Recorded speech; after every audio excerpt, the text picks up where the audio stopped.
ഞാൻ ട്രസ്റ്റി സ്ഥാനത്തേക്ക് മത്സരിക്കുന്നതുമായിട്ട് ബന്ധപ്പെട്ട് ആണെന്ന് തോന്നുന്നു. ഒരു ലഘുലേഖ ഇറങ്ങിയിട്ടുണ്ട്. 20 പോയിൻറ്റ്സാണ് അതിനകത്ത് പറഞ്ഞിരിക്കുന്നത്. ശുദ്ധ കളവും ആണ് അതിനകത്തുള്ളതെന്നുള്ളത് വളരെ ദുഃഖകരമായിട്ട് ഞാനൊന്ന് സൂചിപ്പിക്കുകയാണ്. കോലഞ്ചേരി മെഡിക്കൽ കോളേജിനെ സംബന്ധിച്ചിടത്തോളം എനിക്ക് നേരിട്ട് ഒരു ഭരണ സ്വാതന്ത്ര്യവും ഇല്ല എന്നുള്ളതാണ് വസ്തുത. ഈ വർഷമാണ് എന്നെ വൈസ് പ്രസിഡൻ്റായിട്ട് തിരഞ്ഞെടുത്തിരിക്കുന്നത്. ഞാൻ ആ സ്ഥാപനവുമായിട്ടുള്ള എൻ്റെ ബന്ധമെന്ന് പറയുന്നത് അത് മെഡിക്കൽ കോളേജ് വന്ന അതിന് അപേക്ഷിക്കുന്ന ആ ഡേറ്റ് മുതലാണ്. മെഡിക്കൽ കോളേജിന് സാങ്ഷൻ കിട്ടിക്കഴിഞ്ഞപ്പോൾ അതിൻ്റെ അഡ്മിഷൻസുമായിട്ട് ഗവൺമെൻറ്റുമായിട്ടുള്ള ചില ബുദ്ധിമുട്ടുകൾ ഉണ്ടായപ്പോഴാണ് അതിനകത്ത് എൻ്റെ നേതൃത്വത്തിൽ അതിന് ഒരു പരിഹാരമുണ്ടാകുന്ന നിലയിൽ പ്രവർത്തിക്കാനായിട്ടിടയായത്. ചുരുക്കി പറഞ്ഞാൽ ഇപ്പോൾ കേരളത്തിൽ ഏറ്റവും പ്രമാദമായി നിൽക്കുന്ന ഒരു വിഷയമാണ് ക്യാപിറ്റേഷൻ ഈ സെൽഫ് ഫൈനാൻസിങ് കോളേജുകളിൽ. ഞാൻ പ്രതിനിധാനം ചെയ്യുന്ന 4 ക്രിസ്ത്യൻ മെഡിക്കൽ കോളേജുകളിൽ കോലഞ്ചേരി, നമ്മുടെ മെഡിക്കൽ കോളേജ് ഉൾപ്പെടെ ക്യാപിറ്റേഷൻ ഇല്ലാതെ മെറിറ്റ് മാത്രം മാനദണ്ഡമായിട്ട് അഡ്മിഷൻ നടത്തുന്ന കോളേജുകളിൽ 4 മാത്രമേ ഉള്ളൂ എന്നുള്ളത് വളരെ അഭിമാനകരമായിട്ട് എനിക്ക് പറയാനായിട്ട് സാധിക്കും. ഇതാണ് മെഡിക്കൽ കോളേജിൽ എൻ്റേതായ കോൺട്രിബ്യൂഷൻ എന്ന് പറയാനുള്ളത്. ഈ സ്ഥാപനം പരിശുദ്ധ കാതോലിക്ക ബാവ തിരുമനസ് പ്രസിഡൻ്റായിട്ടുള്ള മറ്റ് 4 മെത്രാപ്പോലിത്തന്മാർ വൈസ് പ്രസിഡന്റുമാരായിട്ടുള്ള ഒരു ഭരണസമിതി, ഇതിൻ്റെ സ്ഥാപക സെക്രട്ടറിയായ ശ്രീ ചാക്കോപ്പിള്ളച്ചേട്ടൻ്റെ മകൻ ജോയ് പി ജേക്കബ് സെക്രട്ടറി ആയിട്ടുള്ള ഒരു ഭരണസമിതിയാണ് അതിന് നേതൃത്വം കൊടുക്കുന്നത്. 1970 10 ബെഡോടുകൂടി പ്രവർത്തനം ആരംഭിച്ച മെഡിക്കൽ മിഷൻ ഹോസ്പിറ്റലിൽ ഇന്ന് വളർന്ന് പന്തലിച്ച 1200 ബെഡുള്ള ഒരു മൾട്ടി സ്പെഷ്യാലിറ്റി ഹോസ്പിറ്റലായിട്ട് അത് ഉയർന്ന് ഇപ്പോൾ ഒരു മെഡിക്കൽ കോളേജായിട്ട് വളരെ ശ്ലാഘനീയമായ പ്രവർത്തനം കാഴ്ചവെച്ചുകൊണ്ടിരിക്കുന്നു എന്നത് എനിക്ക് വളരെ അഭിമാനത്തോടു കൂടി പറയാനായിട്ട് സാധിക്കുന്ന ഒരു വസ്തുതയാണ്. ഈ കോളേജിനെ, ഈ ഹോസ്പിറ്റലിനെ സംബന്ധിച്ചിടത്തോളം 2 കോടി രൂപയ്ക്ക് അധികമായിട്ട് പാവപ്പെട്ട വിദ്യാർത്ഥികൾക്ക് വേണ്ടിയിട്ട് അവിടെ സ്കോളർഷിപ്പ് കൊടുക്കുന്നുണ്ട്. അതിനു പുറമെ ഹോസ്പിറ്റലിൽ വരുന്ന പാവപ്പെട്ടവരായ രോഗികൾക്ക് വേണ്ടി ഏതാണ്ട് 2 കോടിയിലധികം ഓരോ വർഷവും ചെലവിടുന്നു എന്നുള്ളതും ആ സ്ഥാപനം സമൂഹത്തിന് ചെയ്യുന്ന നല്ല കാര്യങ്ങളുടെ ഒരു പശ്ചാത്തലം വിവരിക്കുന്നു എന്നാണ് എൻ്റെ വിശ്വാസം. ഞാൻ ഈ അൽമായ ട്രസ്റ്റി സ്ഥാനത്തേക്ക് എൻ്റെ ഒരു സ്വന്തം താല്പര്യപ്രകാരം വന്നതല്ല എന്ന് ഞാൻ ആദ്യമായിട്ട് സൂചിപ്പിക്കുകയാണ്. എന്നെ സ്നേഹിക്കുന്നവരായ വളരെയധികം പേരെന്നെ വളരെ നിർബന്ധപൂർവം ഇങ്ങനെ ഒരു സ്ഥാനത്തേക്ക് വരണമെന്ന് പറഞ്ഞതിൻ്റെ വെളിച്ചത്തിലാണ് ഞാൻ അതിലേക്ക് വന്നത്. അതിന് തീരുമാനം ഞാൻ എടുത്തതിന് ശേഷം ഞാൻ അതിനെപ്പറ്റി വളരെ ചിന്തിച്ചു. നമ്മുടെ സഭ ഒരു പുരാതന സഭയാണ്. ആ സഭയ്ക്ക് കിട്ടേണ്ടതായ ഒരു നേതൃത്വം അല്ല, അതിൽ കവിഞ്ഞിട്ടുള്ള ഒരു വളർച്ചയ്ക്ക് ഒരു സ്കോപ്പുണ്ട് എന്ന് ഞാൻ പരിപൂർണമായിട്ട് ഉൾക്കൊള്ളുന്നു.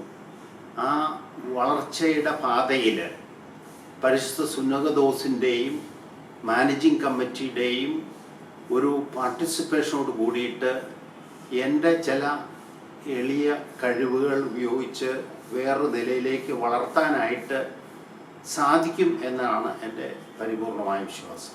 ഈ സഭയുടെ പരമാധ്യക്ഷൻ പരിശുദ്ധ ബാവ തിരുമേനിക്ക് ശക്തി പകരുക എന്നുള്ളതാണ് എൻ്റെ ഏറ്റവും പ്രധാനമായ ലക്ഷ്യം.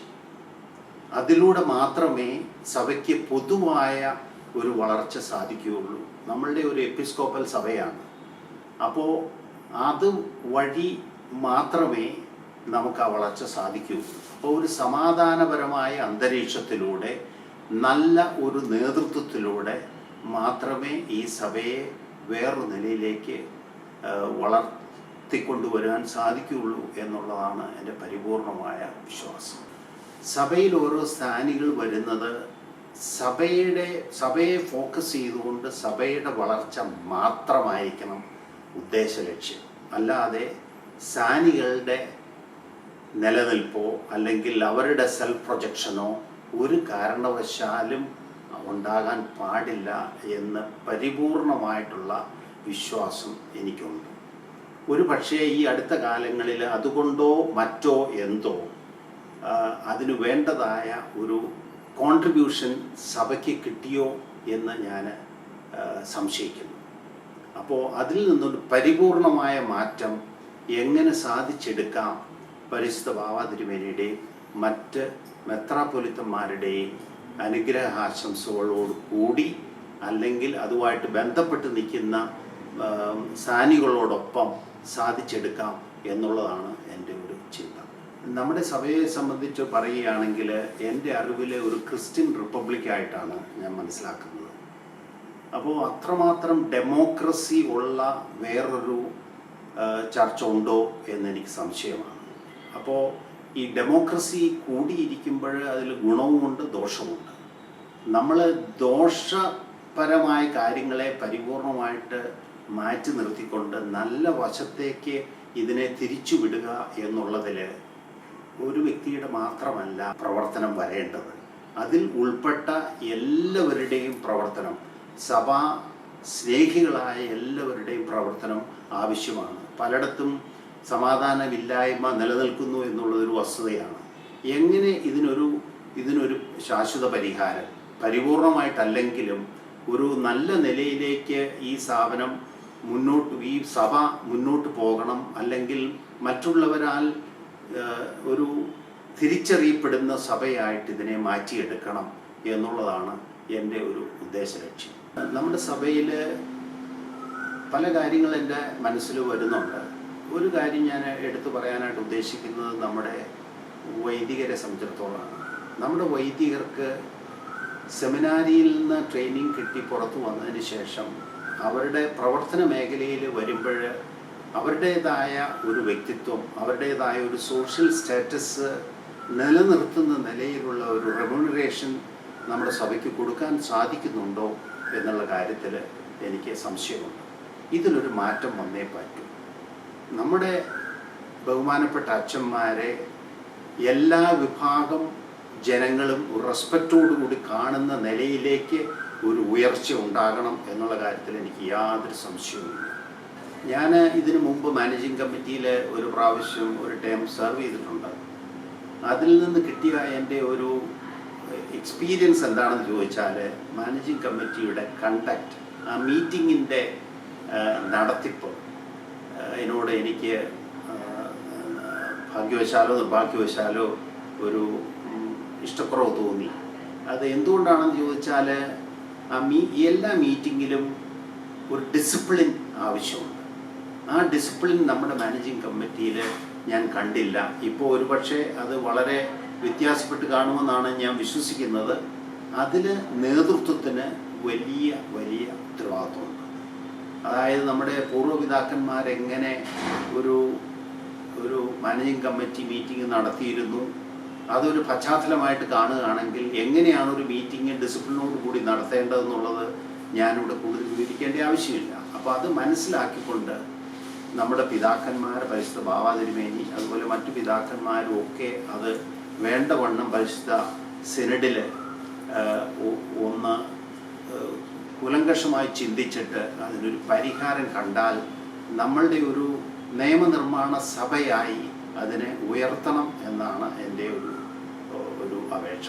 ഇതിനകത്ത് എനിക്ക് ഒരു കാര്യം ഊന്നി പറയാനുള്ളത്, എനിക്കും കൂടെ ബാധകമായിട്ട് ഒരു സെൽഫ് ഡിസിപ്ലിൻ ഉണ്ടാകും. ഒരു വിഷയത്തെപ്പറ്റി സംസാരിക്കാൻ വരുമ്പോൾ അതിനെപ്പറ്റി പരിപൂർണമായിട്ട് പഠിച്ചുകൊണ്ട് മിനിമം വേർഡ്സിൽ അത് സംസാരിക്കാനുള്ള ഒരു ഡിസിപ്ലിൻ സ്വയമായിട്ട് എല്ലാവർക്കും ഒന്ന് ഉണ്ടാകേണ്ടതാണ് എന്നാണ്. ഇത് എന്നെ കൂടെ ഉൾപ്പെടുത്തിക്കൊണ്ടാണ് ഞാനത് പറയുന്നത്. കാരണം ഘോരഘോരമായിട്ട് പ്രസംഗിക്കുകയും പ്രവർത്തിക്കുന്നത് നേരെ വിരുദ്ധവുമാകുന്ന നിലയിൽ വന്നാൽ നമ്മൾ ഉദ്ദേശിക്കുന്ന കാര്യങ്ങൾ സ്ഥാനത്ത് എത്താതെ വരും.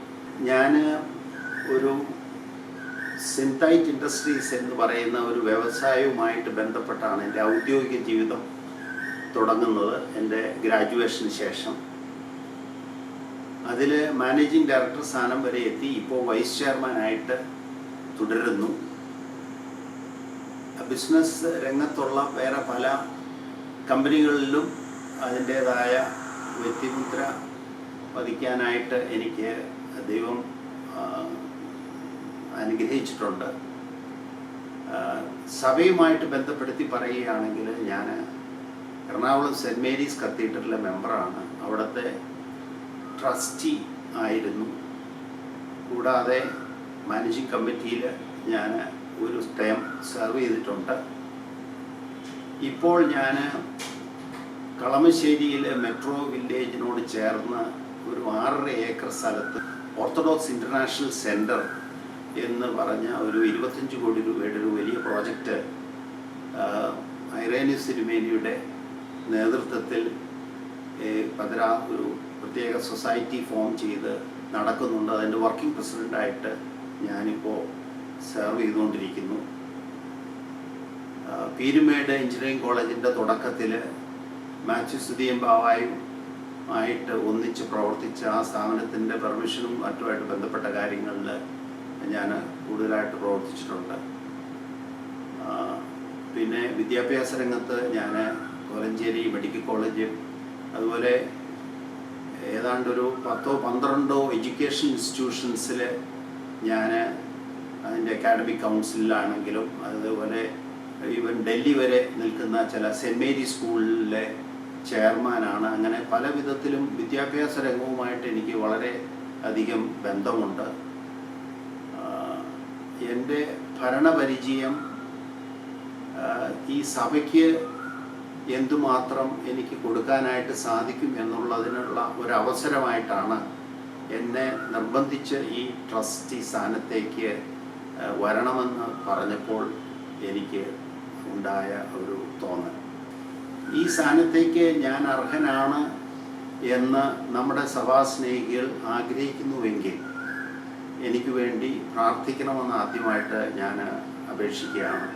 കൂടാതെ നിങ്ങളുടെ പിന്തുണ നിങ്ങളുടേതായ ഉപദേശങ്ങളും എനിക്ക് തന്ന് എന്നെ ഈ ഉദ്യമത്തിൽ വിജയിപ്പിക്കണം എന്ന് അപേക്ഷിക്കുകയാണ്.